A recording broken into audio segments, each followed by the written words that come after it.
आइए देखें क्या है आज की खबरों में।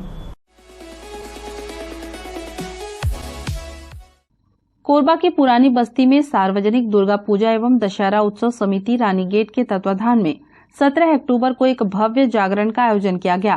कार्यक्रम में मध्य प्रदेश के सुप्रसिद्ध कलाकार विवेक ताम्रकार ने अपनी टीम के साथ माता के भजनों की प्रस्तुति दी। कार्यक्रम में वॉइस ऑफ छत्तीसगढ़ अश्विनी श्रीवास ने भी अपनी प्रस्तुति देकर देर रात तक भक्तों को माता के भजनों में बांधे रखा। कार्यक्रम का मुख्य आकर्षण दिल्ली और जबलपुर की झांकी रही, जो लोगों के आकर्षण का केंद्र बना रहा।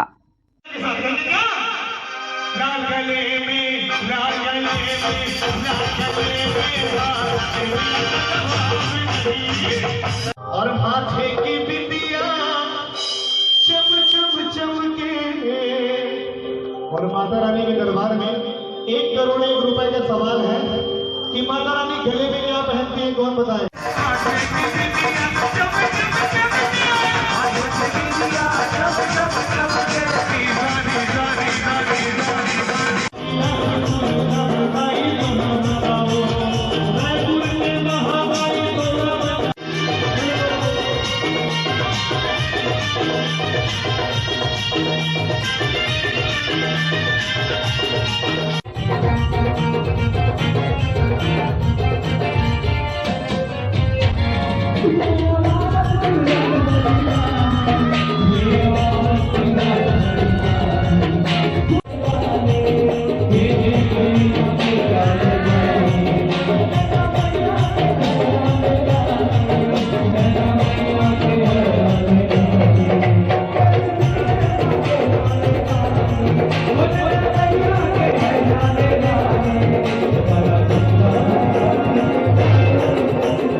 नमस्ते कोरबा न्यूज के लिए अजय अग्रवाल के साथ संतोष अग्रवाल की रिपोर्ट।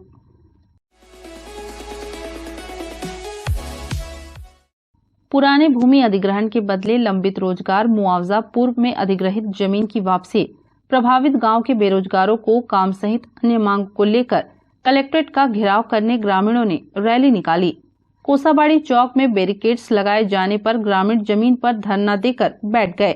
बारिश के बीच 3 घंटे तक धरना चला, जिसके बाद एसडीएम ने प्रतिनिधि मंडल से वार्ता की और 10 नवंबर को एसईसीएल के साथ त्रिपक्षीय वार्ता का आश्वासन दिया। इसके बाद आंदोलन समाप्त हुआ। ओपन ऑडिटोरियम घंटाघर मैदान में एकजुट होने के बाद सभी ग्रामीण रैली के रूप में कलेक्ट्रेट घेराव करने के लिए रवाना हुए। कोसाबाड़ी चौक में काफी संख्या में तैनात पुलिस बल ने रैली को रोकने बैरिकेड्स लगा रखा था। रैली यहां पहुंची तब उसे आगे जाने नहीं दिया गया। इससे नाराज ग्रामीण स्थल पर ही धरना में बैठकर नारेबाजी करने लगे। इस बीच बारिश भी शुरू हो गई, पर ग्रामीण नहीं हटे। बाद में कलेक्टर ने एसडीएम को वार्ता करने के भेजा, साथ ही आश्वासन दिया कि साउथ ईस्टर्न कोलफील्ड्स लिमिटेड के जिम्मेदार अधिकारियों की उपस्थिति में वार्ता कर समस्या का समाधान किया जाएगा। इसके साथ ही अन्य मांग को भी प्राथमिकता के आधार पर पूरा करने का आश्वासन दिया। इसके बाद आंदोलनकारियों ने धरना समाप्त किया। से प्रभावित है भूस्थापित उन ग्राम हैं, उन सभी भूस्थापित किसानों की समस्याओं को लेकर के लगातार पिछले 20-30 सालों से संघर्ष चल रहा है। लेकिन हर बार जब एसईसीएल प्रबंधन के खिलाफ में लड़ाई होती है, जिला प्रशासन बीच में आके खड़ी हो जाती है। दूसरा, हमारा ये मानना है कि SCCL के जो सबसे बड़े जो काम है, जमीन अगर अधिग्रहण करके नहीं दिया जाएगा तो कोयला खदान नहीं चलेगा। जमीन अधिग्रहण की सबसे बड़ी जिम्मेदारी स्वयं जिला प्रशासन निर्वाह करती है और जिला प्रशासन के माध्यम से ही जमीन का अधिग्रहण करके SCCL को सौंपा जाता है। आज भूस्थापित जब जमीन का अधिग्रहण हो जाता है तो रोजगार के लिए भटक रहे हैं, बसावट के लिए भटक रहे हैं, मुआवजा के लिए भटक रहे हैं। पुनर्वास ग्रामों की स्थिति दयनीय स्थिति है। जबकि किसी भी व्यक्ति को एक गांव को पूरा हटाया जाता है तो उसमें ये कोशिश किया जाता है कि उस गांव की स्थिति ऐसी हो कि वो अपने गांव से हटने के बाद उसको ऐसा महसूस ना हो कि वो गांव से विस्थापित हुआ है। उसको 4 गुना ज्यादा बेहतर सुविधा देने का प्रावधान भी है, मतलब पुनर्वास नीति में। लेकिन आप दौरा करेंगे पुनर्वास गांवों की तो एक बद से बदतर स्थिति और पंचायतों की से भी बदतर स्थिति जो है पुनर्वास ग्रामों की है। कुसमुंडा में ये चारों एरिया से प्रभावित लोग हैं। कुसमुंडा, गेवरा, दीपका, कोरबा से प्रभावित भूस्थापित किसान हैं। लगभग 40 गांव से ऊपर के किसान यहाँ पे उपस्थित हुए हैं और सभी गांव की अलग अलग डिमांड्स भी हैं इसमें। किसी के रोजगार की डिमांड है, किसी की गांव की खेती के पानी के सवाल है, किसी का मुआवजा का सवाल है, किसी के बसावट का सवाल है। इस तरीके से बच्चों के स्कूलों का सवाल है। SCCL इतने अमानवीय जो चेहरा है SCCL का देखा जाए कि जो स्कूल बसों के प्रोवाइड करता है कि बच्चों को स्कूल ले जाने के लिए बीच सत्र, जो अभी हम बोलेंगे कि बीच सत्र इसको मानेंगे हम लोग, उस समय स्कूल बसों को बंद कर दिया है। सोचिए किस तरीके से मतलब बच्चे का मतलब भविष्य, बच्चों के भविष्य के साथ भी खिलवाड़ कर रहे हैं, तो देश के भविष्य के साथ क्या खिलवाड़ करेंगे SCCL। और पूरा जो लगाम लगाने का काम होता है जिला मुखिया का होता है, जिला प्रशासन कलेक्टर का होता है और हम मानते हैं कि इसमें कहीं न कहीं पूरा जिला प्रशासन फेल है। इसलिए आज हमको यहाँ पे आना पड़ा है और जब तक इसमें हमको एक ठोस निर्णय नहीं मिलेगा तब तक हम यहाँ से अभी हटेंगे भी नहीं। मैं जिला प्रशासन का रवैया ढिलमुल रहा है, साफ स्पष्ट है। 350 दिन से भूस्थापित किसान अपनी जमीन को देने के बाद में कुसमुंडा के अंदर पंडाल लगा के बैठे हैं। बड़े शर्म की बात है ये हमारे लिए कि कोरबा जिला को पहचान देने वाले और कोरबा की बड़ी बड़ी इमारत को खड़ा करने में सबसे बड़ा हाथ ये भूस्थापित का है। अगर इन्होंने जमीन अपने SCCL प्रबंधन को, उद्योगों को नहीं दिया होता तो आज ये चमचमाता कोरबा भी नहीं होता। मैं कोरबा शहर और कोरबा जिला के आम नागरिक से भी अपील करता हूं कि भूस्थापित की लड़ाई में सामने आए कि असली कोरबा के मालिक ये भूस्थापित किसान हैं। अगर उनकी समस्याओं का समाधान नहीं होगा तो कोरबा में अब आने वाले समय में कोयले का उत्पादन भी हम रोकेंगे, स्पष्ट है। किसान सभा द्वारा आज रैली निकाली गई थी और कोसाबड़ी चौक में उनको रोका गया है। यहाँ पर उनके द्वारा कुछ मांगे की गई हैं जो 23 सितंबर 2022 को ज्ञापन दिया गया था, उसमें अब तक क्या कार्रवाई की गई है। इस संबंध में उनकी तरफ से जो 10 लोग हैं वो कलेक्टर साहब से मिलेंगे। शाम को 5 बजे का उनको समय दिया गया है और उनकी जो रैली है उनका शांतिपूर्वक। नमस्ते कोरबा न्यूज के लिए संतोष अग्रवाल के साथ रामकुमार यादव की रिपोर्ट।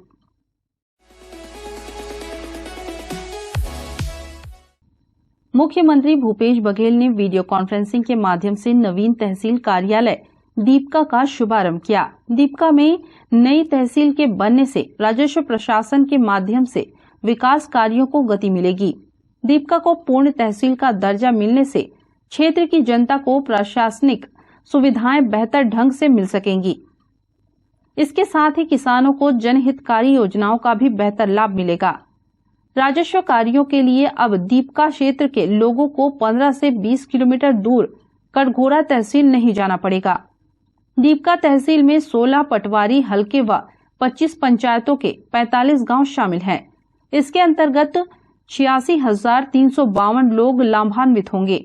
इस दौरान मुख्यमंत्री भूपेश बघेल ने कहा कि नवीन तहसील के शुभारंभ होने से राजस्व मामलों का तेजी से निपटारा होगा, साथ ही लोगों को आसानी से शासकीय योजनाओं का लाभ मिल पाएगा। आपको बता दें कि विधानसभा में प्रस्तुत किए गए बजट में मुख्यमंत्री भूपेश बघेल ने दीपका को पूर्ण तहसील का दर्जा देने की घोषणा की थी। इसी के फलस्वरूप जिले के 11वें तहसील के रूप में दीपका तहसील का विधिवत शुभारंभ किया गया। SCCL में पुनर्वास के जो विषय में जो समस्याएं होती है उसके लिए इनको पहले यदि कटघोरा जाना पड़ता था तो उनका पूरा रिकॉर्ड, उनके न्यायालय के काम और मिसलेनियस जितने भी राजस्व के अभिलेख से राजस्व न्यायालय के राजस्व के अधिकारियों के काम होते हैं सभी यहीं से होंगे। तो इससे उनका समय भी बचेगा, श्रम भी बचेगा और उनके प्रकरणों का निराकरण द्रुत गति से हो सकेगा। यही माननीय मुख्यमंत्री जी की मंशा थी जिसकी उन्होंने घोषणा की थी। सरकार आपके द्वार, सरकार जनता के पास खुद जाए और उनके प्रकरणों का त्वरित निराकरण हो। जो मंशा है उस मंशा को पूरा करने में आज की ये शुभारंभ कार्यक्रम एक मील का पत्थर साबित होगा। SCCL के जो हमारे जनरल मैनेजर साहबान यहाँ उपस्थित है उनसे मैं विशेष आग्रह करूँगा कि ये तहसील और इसका क्षेत्र इस तरह का है, मैं कुछ आंकड़े देख रहा था जिसमें कि सबसे ज़्यादा आपको ही इनका लाभ मिलेगा। आपके यहाँ जो लोग जिनका भू अर्जन हो रहा है उनको लाभ मिलेगा। को आपके कार्यालय से हमारे यहाँ राजस्व विभाग में सत्यापन करने की आवश्यकता रहती है। जिनके भूमि विवाद का निराकरण यहाँ से होता है उसमें अब और तेज़ी आएगी। इससे जो SCCL को उत्पादन विस्तार करने का लक्ष्य है भारत सरकार का, राज्य सरकार का, हम सबका, आप सबका, कि SCCL का यदि यहाँ एक्सपेंशन होगा, जो उनकी लंबित परियोजनाएं हैं उसमें तेज़ी आएंगी, तो न केवल क्षेत्र में विकास होगा बल्कि जो इससे लोग हैं उनको, जो प्रोजेक्ट अफेक्टेड पर्सन जिसको हम लोग कहते हैं, परियोजना प्रभावित लोग, उनको रोजगार आय के अवसर भी प्राप्त होंगे। अभी क्या होता है कि अधिग्रहण हो जाता है या भू अर्जन में कुछ ऐसे विवाद हो जाते हैं तो राजस्व न्यायालयों में या ऐसे कुछ स्थानीय जो विषय होते हैं, जो विवाद होते हैं, उसके निराकरण में समय लग जाता है। क्योंकि मामले कटघोरा में चल रहे हैं या उसकी अपील कोरबा में चल रही है, आपको भी वहां जाने में प्रतिदिन उसकी मॉनिटरिंग नहीं कर पाते हैं। उन सभी विषय की मॉनिटरिंग यही होगी, आपके लिए बहुत आसान होगा घर में आकर के, घर से आकर के यहाँ काम करना। और आपके साथ साथ जो यहाँ पर जो SCCL है, SCCL को भी बहुत लाभ होगा। तो मैं आखिर में आप सभी को शुभकामनाएं, बधाई देता हूँ कि ये दीपका तहसील जिन उद्देश्यों के लिए यहाँ पर प्रारंभ किया जा रहा है, अपने उद्देश्यों पे खरा उतरे। और SCCL से मैं आग्रह करूँगा कि इस जो बिल्डिंग है उसको और अच्छे से करें। यहाँ पर एक जो लोग आएंगे उनके लिए सीट की व्यवस्था कर दें। अधिवक्ताओं के लिए पहले से बना हुआ है, लेकिन जो काश्तकार आएंगे, जो वादकारी आएंगे, उनके लिए व्यवस्था नहीं है। नायब तहसीलदार की भी भविष्य में स्थापना होगी, तो उसके हिसाब से भी कोर्ट रूम और कार्यालय का आवश्यकता होगी। तो इसका यहाँ पर संसाधनों का विस्तार करें। अंत में पुनः आप सबको बहुत बहुत धन्यवाद, आभार। नमस्ते कोरबा न्यूज के लिए अजय अग्रवाल के साथ ममता साहू की रिपोर्ट।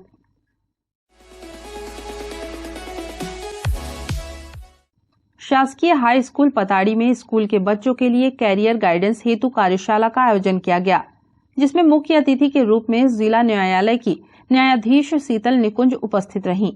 उन्होंने बताया कि विद्यार्थियों में जिज्ञासा रहती है कि 10वीं एवं 12वीं के बाद कौन सा विषय लेकर पढ़ाई करें, जिससे कि उनका भविष्य सुदृढ़ हो सके। इन्हीं जिज्ञासाओं को कार्यशाला के माध्यम से दूर करने की कोशिश की गई, जिसमें समस्त स्कूल के स्टाफ शामिल हुए एवं छात्रों के सवालों का जवाब दिया गया। यहाँ आज मुख्य अतिथि के रूप में इस प्रोग्राम में शामिल हुए हैं। आज शासकीय हाई स्कूल पताड़ी में कैरियर गाइडेंस जो बच्चों के लिए है, उन प्रोग्राम रखा गया था। इस प्रोग्राम का उद्देश्य बच्चों को एक मार्गदर्शन देना है, जिससे वो भविष्य में अपना लक्ष्य हासिल कर सकें। धन्यवाद। कार्यक्रम काफी अच्छा था और हम चाहते हैं भविष्य में और भी ऐसे कार्यक्रम होते रहें। आज 17/10/2022 को कैरियर गाइडेंस का कार्यक्रम शासकीय हाई स्कूल पताड़ी में रखा गया। बच्चों को जिज्ञासा होती है कि क्लास 10th और 12th के बाद कौन सा विषय का चयन करें ताकि वो भविष्य में अपना जीवन सुदृढ़ कर सके। इसके संबंध में हम यहाँ पे कार्यशाला का आयोजन किए गए हैं, जिसमें विधिक प्राधिकरण की मुख्य जो सचिव हैं श्रीमती शीतल निकुंज मैडम, जज मैडम, वो उपस्थित हुई और UGC से डॉक्टर प्रोफेसर प्यारेलाल आदिले, डॉक्टर शिवदयाल पटेल सर भी उपस्थित हुए। नमस्ते कोरबा न्यूज के लिए अजय अग्रवाल के साथ रामकुमार यादव की रिपोर्ट। बुलेटिन में अब वक्त है एक छोटे से ब्रेक का। मिलते हैं ब्रेक के बाद। सर्व सुविधा युक्त दंत चिकित्सालय Vivek dental clinic, best hygienic clinic, specialised dental surgeon doctor Vivek Ranjan Mahato, BDS specialised dental surgeon. हमारी उपलब्ध सुविधाएं: computerised OPG machine, dental X-ray, दांतों की सफाई और ब्लिंचिंग अल्ट्रासोनिक स्केलर द्वारा, क्राउन एवं ब्रिज, फिक्सिंग दांत, सभी प्रकार के क्राउन, मेटल और सेरेमिक, कॉस्मेटिक फिलिंग, टेढ़े मेढ़े दांत व बाहर निकले दांतों का इलाज फिक्स स्टेट वायर तकनीक द्वारा, single setting root canal treatment, 32 set dental implant, बिना अगल बगल के दांत घिसे फिक्स दांत लगाने की सुविधा, फिक्स 32 लगवाने की सुविधा, डेंटल इम्प्लांट, फिक्स दांत, सभी प्रकार के दांत, स्मार्ट कार्ड व राशन कार्ड द्वारा इलाज में 15 से 25% की छूट। क्लिनिक का पता सिटी सेंटर मॉल के बाजू में, पावर हाउस रोड, कोरबा। संपर्क करें 9098052888, 7067299991, 9981510543। कहते हैं ऊपर वाला अगर किसी पर अपनी नजरें इनायत कर दे तो उस बंदे में ऐसी खूबियां देता है कि वह बहुत जल्द अपने क्षेत्र में सुर्खियां बटोर लेता है।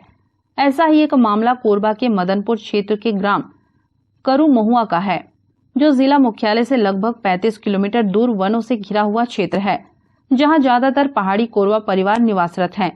इन्हीं में से एक परिवार में रमेश नामक युवक भी है, जो जन्म से ही नेत्रहीन है और जिसके सिर से बचपन में ही मां का साया उठ चुका है। युवक ने बताया कि उसे भजन गाने का काफी शौक है और वह उचित मंच की तलाश में है। कोरबा की संवेदना संस्था इन पहाड़ी कोरबा परिवारों के बीच पहुंची थी। वहीं इसकी नजर इस युवक पर पड़ी और उन्होंने इसका भजन रिकॉर्ड कर सोशल मीडिया पर डाला और देखते ही देखते भजन वायरल हो गया। हे मेरी माँ स्वर के देवैया माँ, पहली वंदना तोर है मैया, सुन ले मेरी पुकार, तोर दर्श बरनैना तरश, आजा मेरी मैया, दया दिखा के लाज ल रख दे, हे सरस्वती मेरी मैया। आइए आप लोग बीच में इस प्रकार से स्वर के भजन। तू है माँ, हे मेरी माँ, सुन ले न मेरी पुकार। संवेदना संस्था के प्रमुख ने जिला प्रशासन से मांग की है कि इस युवक को उचित मंच प्रदान करते हुए शासन से प्राप्त योजनाओं का लाभ दिलाया जाए। नमस्ते कोरबा न्यूज के लिए अजय अग्रवाल के साथ संतोष अग्रवाल की रिपोर्ट।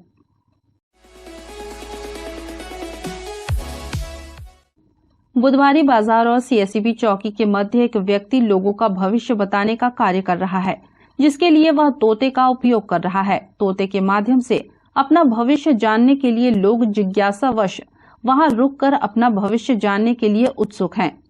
भविष्य बताने वाले युवक रोहित गिरी ने बताया कि तोते को सिखाया जाता है, जिससे वह नाम के पहले अक्षर से पर्ची निकालता है, जिस पर पंचांग देखकर व्यक्ति का भविष्य बताने का कार्य किया जा रहा है। अच्छा, चांद क्या है, ग्रह है, क्या है? सूर्य और चांद भी तो ग्रह होता है। और ये नाम के जो नाम बताइएगा वो नाम से आपका राशि निकालेंगे। और ग्रह कोई गलत चीज नहीं होता है, सही में ग्रह होते हैं, सही में ग्रह होते हैं। और आप नाम बताइएगा, जैसे इनका नाम क्या बताए हैं आप, उस नाम से जो राशि निकालेगा वो सटीक निकालेगा, इसमें कोई दो राय नहीं। और बाकी जो है आपका जो समय साल है वो राशि के हिसाब से देख करके बताते हैं, पंचांग से देख के बताएंगे, जो रहेगा आपको सही रहेगा। ट्रेनिंग इसका सिखाया जाता है, पढ़ाई होता है, मतलब ट्रेनिंग चाहे पढ़ाई बोलिए या सिखाया जाता है। नहीं, छोटे से नहीं, मतलब बच्चा से तो नहीं सीखता है, कुछ उम्र होने के बाद ही सीखते हैं। 2-3 साल के रहेंगे उसके बाद सीखते हैं। नहीं जाता नहीं, आपके सामने आकी बात है। भविष्य जानने नहीं है, राशि के बारे में जानने आते हैं। भविष्य तो आप अपना कर्म कीजिएगा तो बनेगा ना, नहीं कर्म कीजिएगा, घर में सोए रहिएगा, भविष्य बन जाएगा। लेकिन राशि में क्या ग्रह नक्षत्र समय साल दिक्कत परेशानी जो है वो बताते हैं, उस हिसाब से पूजा पाठ के लिए बताते हैं। अच्छा, इसको भगवान धन दिए और लाखों रुपया का स्टोन पहनते हैं। और पत्थर कोई बुरा चीज नहीं होता, अच्छे साइंटिस्ट लोग पत्थर पे दिमाग लगा रहे हैं। नमस्ते कोरबा न्यूज के लिए रामकुमार यादव के साथ अजय अग्रवाल की रिपोर्ट।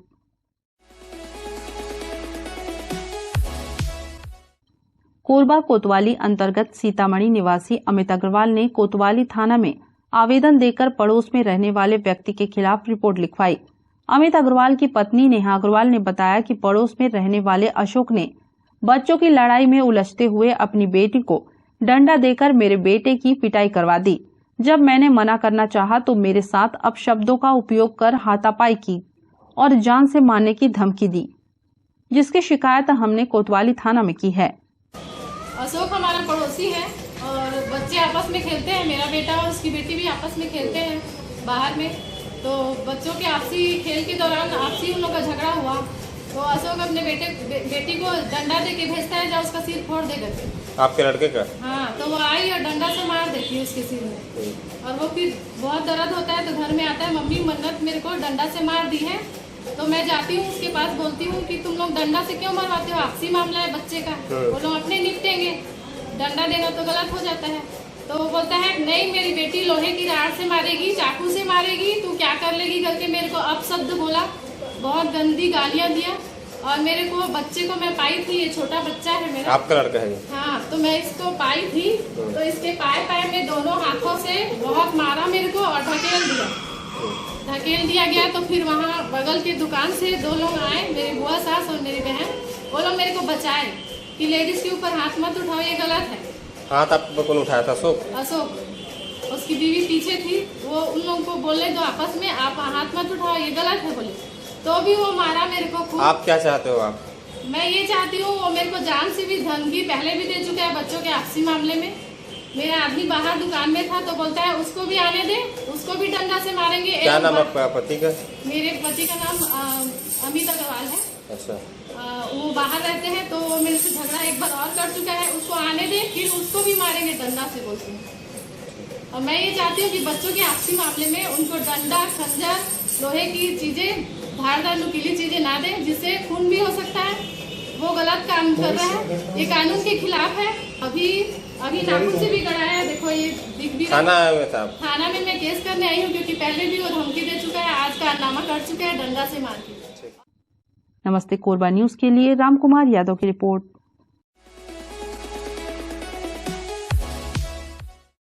हमें जानकारी मिली है कि कुछ लोग नमस्ते कोरबा समाचार में खबर चलाने के नाम से पैसों की उगाही कर रहे हैं।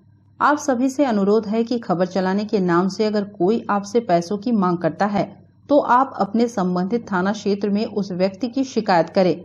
इसके साथ ही आप हमसे नीचे दिए गए नंबरों पर संपर्क करें। हम निष्पक्ष पत्रकारिता करते हैं। हम अपने कार्य को व्यवसाय की श्रेणी में नहीं रखते। संपर्क करें 7000314479 9827107490। इस बुलेटिन में बस इतना ही। न्यूज अपडेट के लिए जुड़े रहें हमारे YouTube channel, Facebook, Telegram, Instagram, Twitter को सब्सक्राइब, लाइक, कमेंट्स करना ना भूलें। नमस्कार।